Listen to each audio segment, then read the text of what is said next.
From the trading desk of Daily Forex, this is Chris Lewis looking at the upcoming July 27th trading session.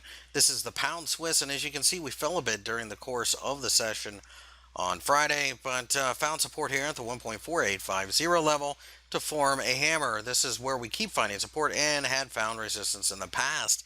You can see I also have an uptrend line and the 150 laid out. The 150, of course, has psychological significance, but I do think that we're trying to build up enough pressure to finally break out to the upside and start the next leg higher.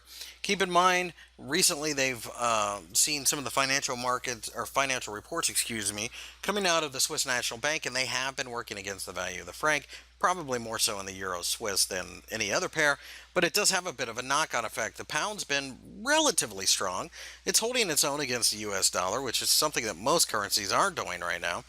So, having said that, it makes sense that we go higher. This is a very risk-sensitive pair, keep that in mind. We'll need to see the stock markets bounce a little bit, but they've sold off drastically enough, especially in the US over the last several sessions, that sooner or later value investors will come in. That should pick up risk appetite as people get a little bit more confident to the upside. So with that, on a break at the top of the hammer, I'm a buyer. I recognize that 150 will cause a little bit of trouble, but eventually we'll break out to a fresh new high and continue to go much higher. Even if we break down below here, I think there's so much noise, you really can't be thinking about shorting until you get well below the down or the uptrend line.